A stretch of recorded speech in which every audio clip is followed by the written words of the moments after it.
Hey guys, it's Marina with Artworthy Life, where I teach Christ-centered art journaling that gets you into God's Word every day. Welcome to Artworthy Life, and I'm going to go ahead and show you something that a lot of us get intimidated by, which is freehand drawing. So if you ever pick up a pencil and you get ready to draw something and you just don't quite feel confident at drawing, well, I'm going to give you at least one thing that you can draw that's something simple and pretty and fun and really goes along with the summer theme. But before I do that, as always, I like to start with some scripture because that's the best way to get your day started and get you off on the right foot. And the verse we're going to read today is inspired by the summer theme and specifically the idea of paradise. And so we're going to read the verse that's actually our theme verse for the month inside the Artworthy Journal Club, and I'm just going to share that with you guys.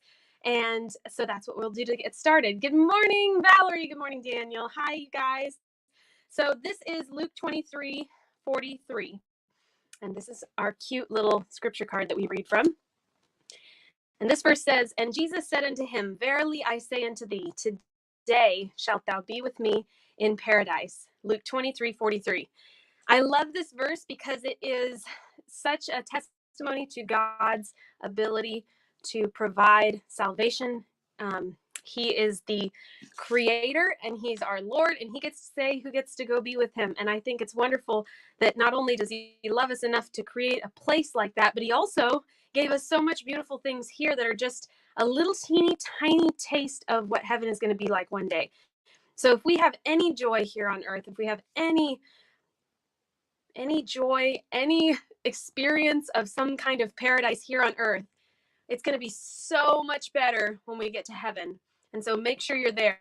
I was telling the group that I put a post out on Facebook like a year ago that said, "Heaven, don't miss it for the world." And I stole that from some t-shirt somewhere, but really that's true. I mean, if you don't miss anything else, don't miss heaven. so that's what we're going to do today. Now, what I thought would be fun is, rather than using tracers, like a lot of times in the Artworthy Journal Club, we use a lot of tracers to kind of practice and get our mind wrapped around what things look like, and drawing can sometimes come more easily if you start with some kind of a base or some kind of a tracer or stencil or something like that. But today, I wanted to give you guys a little boost of confidence in your freehanding skills. So we're going to freehand a tropical flower, and then we're going to add it to an art journal page that I've already gotten started. So if you would like to join me, hey Julie, good to see you. Good morning. I'm so glad you're on. I had so much fun painting with you guys. That was really, really fun. So if you want to follow along, go ahead and grab a piece of scrap paper, or a piece of drawing paper, anything you want, something blank. I'm using the back of another piece of paper and a regular pencil. You can use any kind of pencil. But what we're going to draw is a plumeria. And the plumerias are a flower that is very quintessentially tropical, very beautiful, simple tropical flower. But they are unusual in their shape. They're quite symmetrical, and they are 5-petaled, and they're just really unique because they have this spiral on them. So I thought it'd be fun to show you a simple way to actually accomplish that flower. So we're going to draw it freehand, and then we're going to add it to our art journal page. So to start off, you need to create the 5-petal shape. And sometimes it's hard to create that symmetrical shape if you are freehanding it.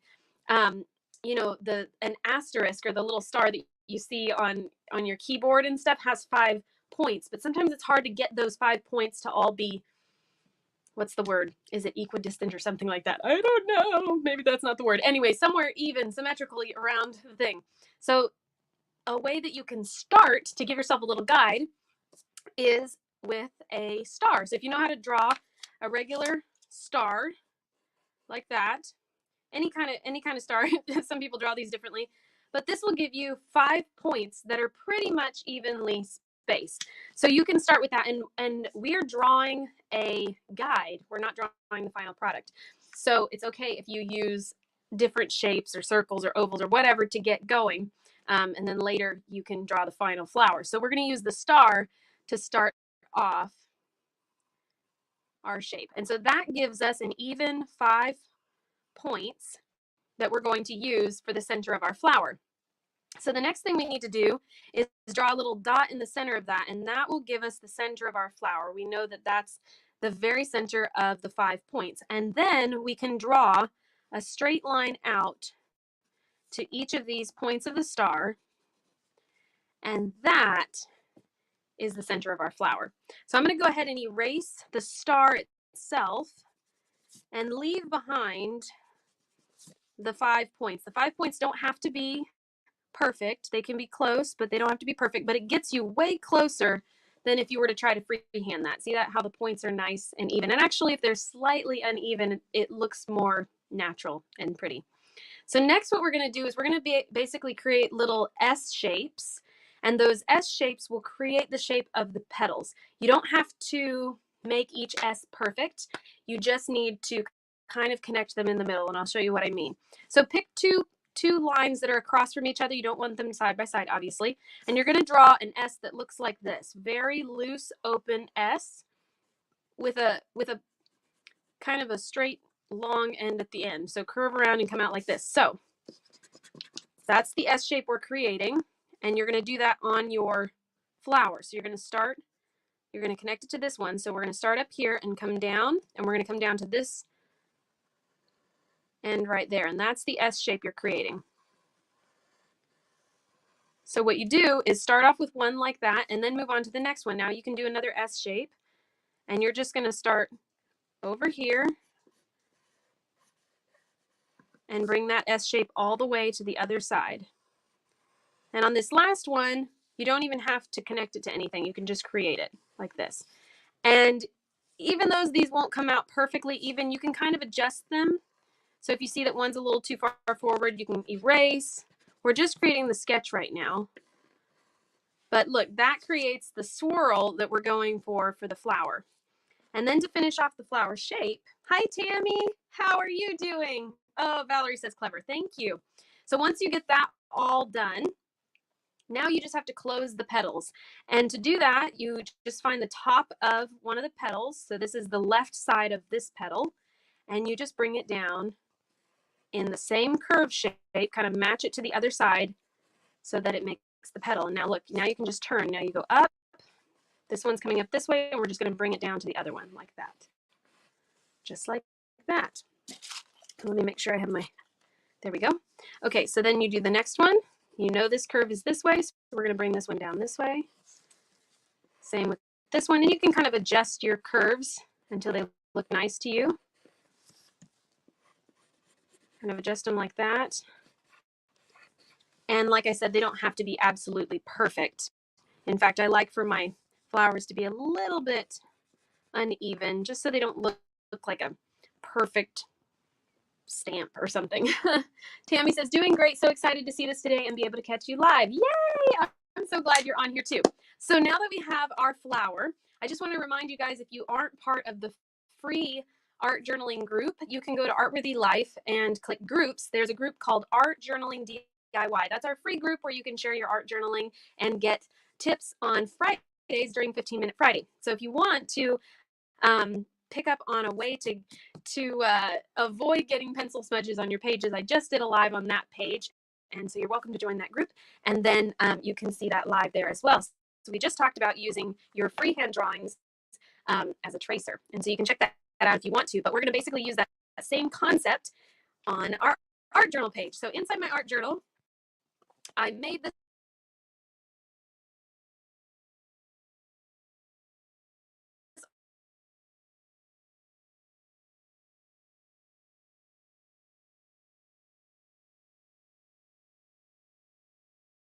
art journal.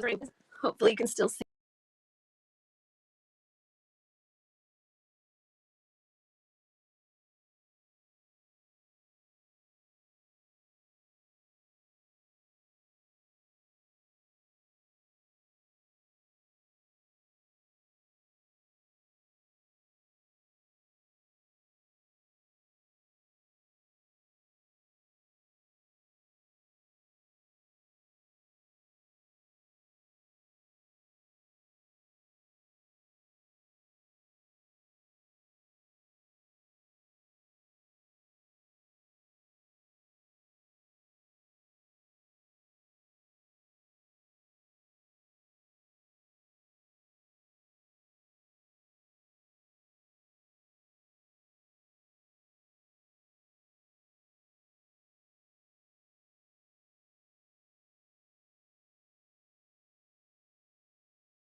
Can you hear me now? I hope you guys can hear me now.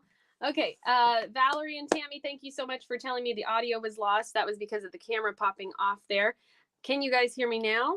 Tammy says you can go and join the Artworthy Journaling group. It's fun and so encouraging if you haven't joined. Come on, we'd love to have you. Yay! Thank you, Tammy. I love to get feedback like that. That's so great. Thank you so much.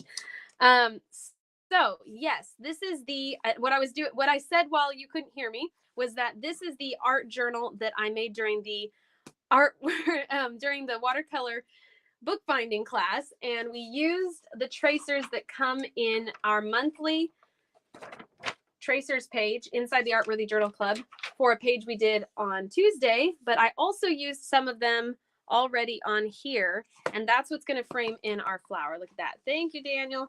Thank you, Valerie. Okay. I love my tech support. Thank you so much. All righty. Now I need to get some graphite paper. If you haven't used graphite paper, it's basically carbon paper, and you lay it with the pigment side down, down onto your page. This is the dark, shiny side, and this is the non-pigmented side, which is lighter gray. And so you basically figure out where you want your flower to be. And sometimes I cut it out so I can see it a little better, but I'm just going to figure out where it looks best on this page and then put my graphite paper underneath. And then you get your original freehand drawing without all the smudges everywhere. So I like to actually, rather than use a regular pencil, whoops, not sure what's going on there.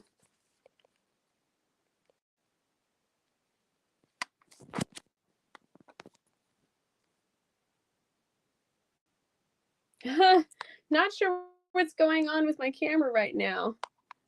Can you guys hear me there? This is so weird. Don't know what's going on with the camera, so I'm sorry about that, guys. Okay. Am I good? Can we hear? All right, so let's see. We've got okay, so we've got our plumeria down, and we're going to go ahead and trace this on. And I like to use a mechanical pencil rather than a regular number 2 like pencil, because these ones get kind of fat on the end, and the mechanical pencil stays nice and pointy, and you don't have to have as much of the ink transferred. So we're just going to trace this plumeria on, and I do it nice and light so that the pencil lines aren't too dark or the graphite lines aren't too dark, and just follow your whole tracer all the way around like that. Ta-da! And then I take my regular eraser and I erase any of the darkest lines. I don't like super dark lines when I'm painting because watercolor is nice and light typically. And if you have too many harsh pencil lines, it's just too heavy on your page. So that's all we have for the drawing and tracing part. Thanks, Valerie. Julie said yes. Okay, good. I'm glad. So now we can just fill in the color. So I'm going to go ahead and use one of my favorite brushes as of late. Tell me which one of those is correct grammar-wise. Long round, number 10, Princeton Velvet Touch. It's very nice because it's super versatile and it's pointy enough to do fine lines, but also wide enough to do big lines. And I am going to use a mix of the greens that I still have on my palette. I know these are left over from our tropical page we did earlier in the week. So this is probably a mix of brilliant green and maybe a little bit of lemon yellow, and maybe some grass green. I don't remember. But basically, you just want a nice, deep tropical green. And we're going to create a foundation for this leaf here by just painting some loose color down below this leaf and kind of all around in sort of a halo around the plumeria and then back behind this fern. I'm going to add a little bit of the yellowy green as I paint behind the fern over here. And then these brush strokes are going to be more loose and long, thin brush strokes. And all I'm doing now is basically putting a base layer of color onto the page so that the page doesn't have no color. Doesn't have no, that's a double negative. Anyway, so that the page doesn't have just total white space behind all of that. We want a little bit of color before we actually paint the detail of these leaves. So I'm going to go ahead and do that behind there. That gives my tropical area some color there. And now I'm going to switch and paint the plumeria itself. So let me see if I can make this screen just a little bit wider. As of late, I thought that was correct. Thank you. All right, so this page is a little bigger now. You can see the whole thing. So what I'm going to do is kind of mimic the colors I have on this side. And then we're going to paint in the plumeria, which is going to bring out some of the yellows and oranges on my bird of paradise over here from the other day. I love this bird of paradise. It's so bright and happy, and I really want to pull in some of those colors. So for the plumeria, there is actually one other little section I haven't drawn in. That is the little curl that's on the left side of every petal. So I'm going to go ahead and kind of draw that in freehand here. But that shows where that petal just kind of curls in just a little bit. And that is also kind of emphasizing the direction of the curve. So if you draw that in, you can see how it like tucks underneath there. And also for those of you that are in the Artworthy Journal Club, if you look at your prayer prompt or your scripture card or any of your materials that got printed, we have this great graphic here, and there's a nice plumeria there you can use as a color reference if you're totally lost and don't know exactly what we're doing, or you can't see the colors very well or whatever. So I'm going to start with a pink, a light pink, just based on that. And I'm going to really water it down a lot. Let me bring my palette over here so you guys can see. I'm going to water it down a lot, and I'm going to start with water. Whoops, that was pink instead of water. Okay, I'm going to start with water on this little curve. And then at the ends, I'm just going to drop in a little bit of pink and orange. I'm going to add a little bit of orange so that pink isn't super bright. And the pink I'm using is a mix of carmine and neon pink. The carmine has that nice fuchsia color, but the neon makes the color a lot more clear, and it just is brighter and prettier. So we're going to use that for the curve in the plumeria, the little fold, and then on the ends, drop in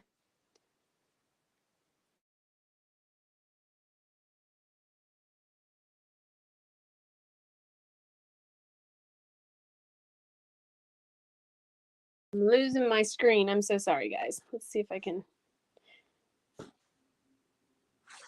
There we go. Now you can see my face. I don't know why it's doing that. Okay. So, okay. Thank you, Valerie. I'm going to go ahead and drop in this color in the center and on the ends to bring in the darker shades. But I want some of my regular people to answer the pop quiz that I gave you guys earlier in the week, which is, what is this technique called that we're doing right now? I'm using a light, wet area, and then I'm dropping in some more color. So you guys will see who can get there first. But what's that technique called? I use it all the time, and it's just kind of a staple, fundamental of watercolor painting. So you guys tell me what that's called. Hopefully you can still hear me. Tell me if you can hear me too. That would be good.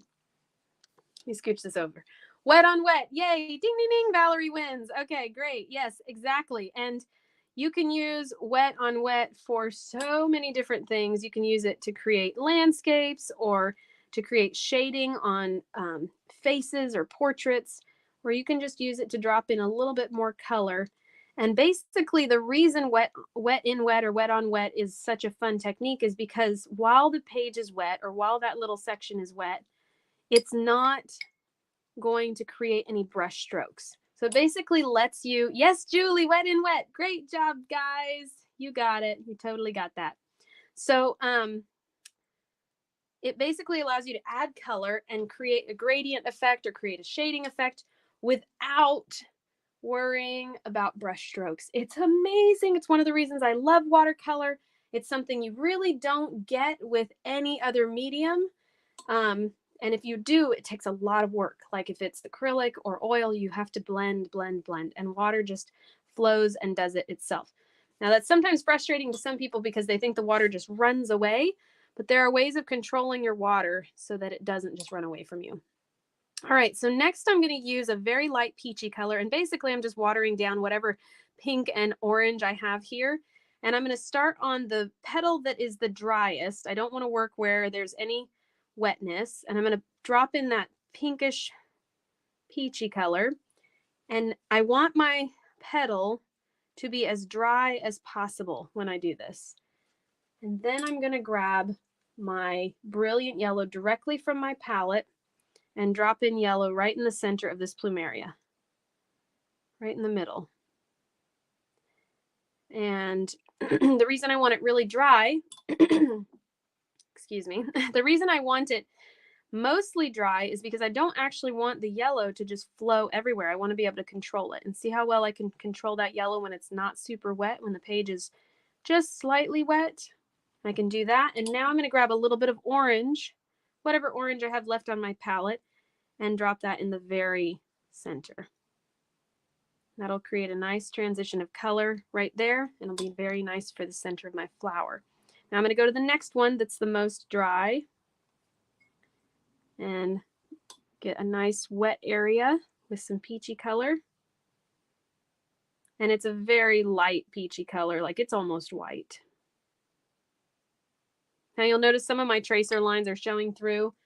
I'm not super worried about it. This is my art journal page. It's not a place to stress. So even if some of those lines are showing through, I'm not going to stress about it. I think it's okay.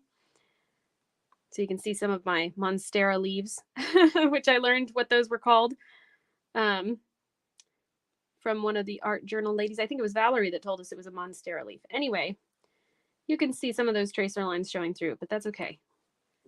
It's not going to ruin my day. So just blending that in, dropping in some more orange, doing the same thing. Grab a little bit more pink. That peachy color, really water it down. And I'm going to see if I can attempt to do 2 at a time. I'm going to do the other one over here, nice and wet. And then basically I'm getting it super wet, but I am sweeping up any large puddles. I don't want puddles. I want the whole section wet, but no puddles. And now I'm going to drop in my yellow. Nice and bright, just bringing that color out in kind of a star shape with the tip of my brush. And then I clean my brush off and use the clean, dry brush to sweep it out a little further and to blend it. If it's having trouble blending or you're seeing brush strokes that you don't want, just use a clean, wet brush to kind of sweep it around and get that to come out how you want it. Now I can drop in my orange. Very center. And I usually drop in the pigment really dark right there. Put it kind of where I want it, but I don't pull it out as far as I want it to go. Then I clean my brush off and use a very slightly wet, clean brush to sweep the rest of the orange out like that and just blend it into the yellow like that. Ta-da! Isn't that beautiful? Valerie says, yay! Tammy asked, can you do wet on wet using watercolor pencils? Yes, because if you think about watercolor pencils, just think of them as watercolors. They're watercolors in a different form. They're basically a watercolor cake in a pencil lead. That's kind of what they are. So what you would do in that case is you would basically either wet your page and then draw onto it with a watercolor pencil, or you would draw onto your page and then wet it with a wet brush. Once you have that wet pigment on your page, now you have a wet page and you can add whatever color to that you want. So you can either take a pencil directly to the page and add to that, or you can brush onto the brush with your paintbrush and then paint it on. So just think about it as watercolors. And yes, you can do wet on wet, same kind of concept using your watercolor pencils. You just have to think about it a little differently and think about how you're adding the color. And even when I'm using watercolor pencils, I still have a paintbrush. You're kind of adding pencil and then using your brush. A water brush works really well for those. If you don't know what that is, they look like this, and they have water in the shaft of the pen, and then you just kind of use them to blend around. But good question, Tammy. It sounds like you have watercolor pencils that you're wanting to try. Do you have a set? I feel like you told me you did, but I don't remember exactly. So here again, I have a tracer whose leaf is coming up underneath this plumeria. I'm just going to ignore that because I didn't worry about erasing it, and it's not going to ruin my page. So I'm just going to leave it and not worry about it. Now I'm going to grab my Brilliant Yellow, drop that out into the center. And I'm doing that really rich yellow color. Pull that all the way out. And then clean my brush off a little, get some orange from my palette, and drop that down into the middle. Once again. And again, I'm going to clean my brush off so my brush is not, doesn't have any pigment on it, and then get it mostly dry and just use that slightly damp brush to help blend in the rest of that color. Helps the orange just kind of blend in like that. And that is all you do for the plumeria. You can do a lot more detail, a lot more shading, obviously, but we're not going to do that. We're going to go ahead and work on the leaves. So I'm going to start with, I believe this is Brilliant Green mixed with some Peak Green. I might have even added some grass green to it. I'm using my Como Revi watercolor chart, by the way. Here is the supplies I typically use. I have some Hobby Lobby Masters Touch brushes that are my typical, even though today I'm using my Princeton brush. But there's the watercolor set I typically use. So if you're wondering what colors I'm using, and I try to name the colors, so you can always go back and watch the replay if you're not sure what color I used. So now we're just going to fill this in with some light, basically a teal color almost, but just kind of a fun tropical green. And this is just a matter of coloring it in. I already used my tracer to get this shape down here. You could also freehand it if you wanted to. But this is just really pretty big leafy shape back here. And because it's not our focus, we don't have to have it be super detailed. But I do want to get the basic shape outlined with some of this green. And I've watered down my green quite a bit. I'm going to leave a little space between little white spaces while I'm coloring it in. I like to leave a little white space because it kind of makes it look like you sort of sketched it quickly. And so I like when I'm coloring it in, I like to act like I'm not very good at coloring and leave some space behind. It also allows the painting to kind of breathe just a little bit. So I'm going kind of quickly because I'm going to do wet and wet here as well. I'm also being careful around the edges of the petals. But I'm going to do wet and wet for this leaf here by just going back and getting some more of that Brilliant Green and a little bit of blue. I'm just going to add a little tiny bit of azurite blue to my green to make sure it's a nice cool color. Let me go ahead and unhide that. Tammy says yes, and she also has the water brush too. Yay! That's great. So now I'm just going to use this brush to add some veins to the center of this leaf. And these do not have to be precise, just kind of getting some color down on the page. I want this to actually be darker, so I'm going to add some grass green to it. I'm going to make it a little bit muddier of a color, a little bit more foresty green.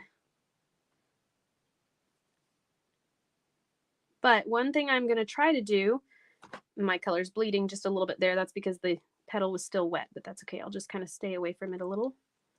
One thing I want to do is not let my green go too dark because my flower really isn't that dark and I don't want my green to take away from my flower. I want it to support it, but not take away from it. So I'm going to try not to go way dark on this leaf here. So that's all I need for that leaf at this point. I can probably just kind of blend the colors in a little bit. I might add just a tiny bit of a darker green here and there. But mostly this is, like I said, just a supporting color. So I don't actually want it to be really, really dark. Valerie says, what size Princeton do you use? This is a size 10 long, round Princeton Velvet Touch. And it's sold at Hobby Lobby. I actually got it at Hobby Lobby because I had a Hobby Lobby gift card for Christmas. So, but I know you can also get them online and you'll have a lot more options. In fact, this is like the lowest end of the Princeton brushes. They're very good brushes, but they're the lowest end of the specialty brushes, which Princeton is very specialty. So it's the Hobby Lobby doesn't carry those really, really high end Princeton brushes. And so it's basically the best brush I could get with that gift card. So it's kind of fun to shop. All right, so now I'm using a mix of yellow and so whichever yellow you want to choose. I'm using probably lemon yellow and peak green. I'm kind of using up what's on my palette, but I'm also adding in some olive green. I had the girls, the ladies, choose our colors during our paint party the other day, and they did a great job. So I'm using up whatever those colors are on my palette. And that's what we're going to use for this really cool palm over here. And I have the palm traced out, but I don't have to go exactly based on that. I'm actually going to go ahead and let this palm cross over. See how I said that tracer crossed over the plumeria there? I'm just going to let it do that because I think it looks really cool. And then just bring that back. And now I'm going to take some of my darker greens. I'm going to use grass green. And just, while this is wet, drop in a little bit more color so I don't have a very flat looking leaf that doesn't have a lot of dimension to it. And again, I'm going to use the same color over here for that freehand leaf that I did earlier. And you can see how I did that on the Art Journaling DIY group. This is a freehand leaf. And I'm just gently putting those leaves in there. You don't even have to draw a full shape. A lot of times when you're doing background greenery, you can just kind of get the basic lines and then leave the rest for your mind to fill in, because God created a beautiful brain. Our brains fill in the gaps. So even if you don't draw at all, your brain knows exactly what you're talking about. So you can just kind of get the basic shape down there, and then that's pretty good to go. Now I will just kind of add some what I call sprinkles. And to do that, I'm going to use, let's see, which brush do I want to use? I'm going to use a flat round brush, and I'm going to get a little bit of green, some of my forest green, and I'm just going to use that and kind of flick it onto the page just to add a little bit of texture to the page. I'm also going to get a little bit of the brilliant green. One thing I'm going to do is cover up my plumeria here because I don't actually want to get too much splatters on my plumeria, and I'm just going to splatter this dark green on different edges of my page here. I can kind of do it here, and I'm just kind of flicking that with my finger. That got a little bigger than I wanted it to, so I'm just going to sweep that out into a leaf shape. Maybe create a little blob there, and then another one over here that kind of matches. So you can always kind of fix stuff if you don't know if you want to keep it the way it is. You can always try to fix it. If you kind of work quickly and just pay attention, you can save stuff that you don't want to go crazy. Alrighty, so that's all I have for today. I'm going to go ahead and come in with, well, actually, I'll do that live. I'm going to do just a little bit of darker color in my plumeria. Now that I have the rest of it established, I'm just going to come in with a little bit of the carmine. And the carmine is what I mixed with the pink to get that nice deep pink color. And I'm going to mix in a little bit of orange to that. And I just want to use that for the center of my flower here to make my flower a little bit more interesting. I'm just going to add some of that red, and now I'm going to wet my brush, take the pigment off, wet my brush, clean wet brush, and sweep some of that color out across the page. And that is going to bring in some of the darkest colors of the leaves that are all around it. And just make your eye go to the plumeria. You could tell the plumeria was just kind of fading away while we were painting in all those other leaves. So now our eye is drawn to the plumeria, and I'm going to go even darker with my red and just really darken the center of that flower up. I'm using lots of carmine and crimson. I'm just making the center of that flower nice and dark.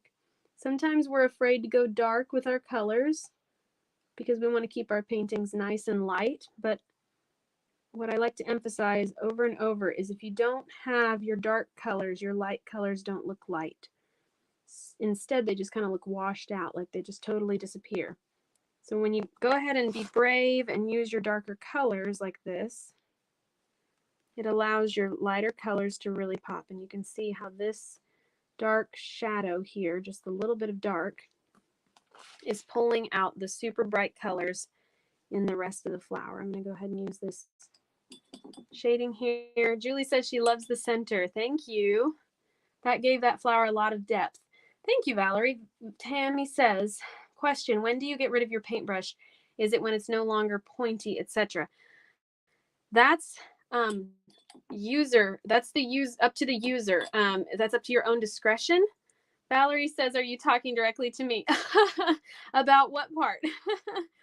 I don't know. Maybe if it sounds like it's if it sounds like it's advice to you, maybe it's advice that's good for you. I don't know. I don't know what I said. Okay, so let's see. Tammy, that's a good question. So yeah, I would say it's up to the user.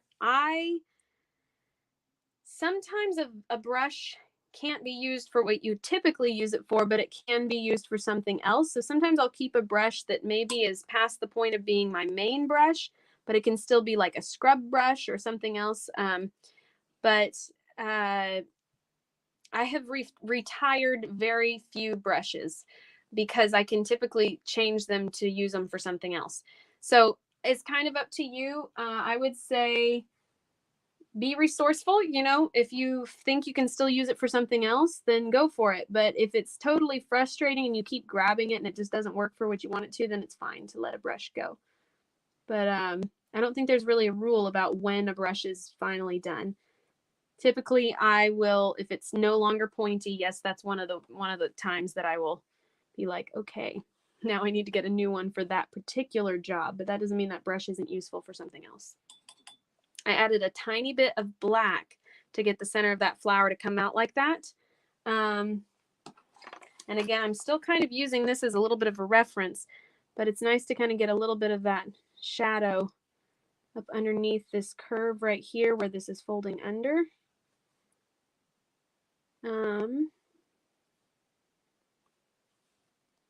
Right there. Definitely brings in the shadow there. I'm having so much fun painting this that I want to just keep going, but we are nearly done with this. So I'm just going to bring in some of the darker colors into the leaves that we saw on this other page over here. I wanted those to match pretty well. So I'm going to use my grass green and brilliant green, add just a tiny bit of black to that. I think I need a little bit more grass green to get that kind of muddy color. And I'm going to water that down so that I can make it flow pretty well. Just add some of those darker shadows, especially up close to this plumeria.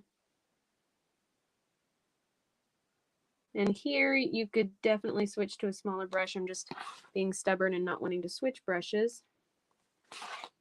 And I'm just going to pull that color out away from the petals so that it shows the really crisp line of the edge of that petal. Like so. I love painting flowers and leaves. They're so forgiving.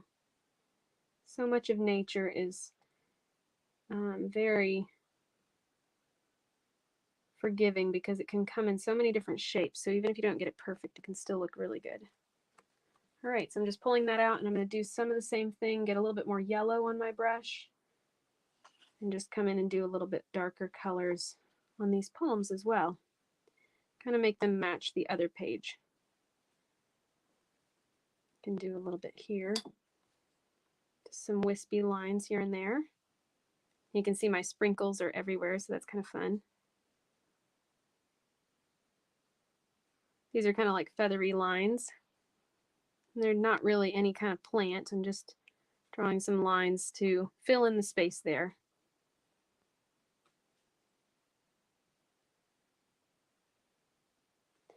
And then some darker greens on this palm over here as well. All right. There we go. I think that's pretty full and colorful, so I'm going to leave that as is. Tammy says, I'm so bad like my husband. He buys fishing poles, and I keep picking up paintbrushes. LOL, addicted. You and me both, Tammy. I think that's just how it goes. Alrighty, let me go ahead and back this up so you can see these 2 pages side by side, which I am so in love with these 2 pages. Can you believe that? Isn't that beautiful? If you enjoyed this, please give this video a thumbs up. I really enjoy showing you guys that. And when you do that, that helps me keep doing it. So please give it a thumbs up, share it with anyone you think would enjoy it. And thank you guys so much for joining me. If you go ahead and follow along with either this video or the replay, please take a picture and post it to Artworthy Life so I can see it. And I will see you guys next week for another art journal page from start to finish. This has been really fun. God bless you guys. Have a great weekend. Thank you, Valerie. And I will see you soon. Bye.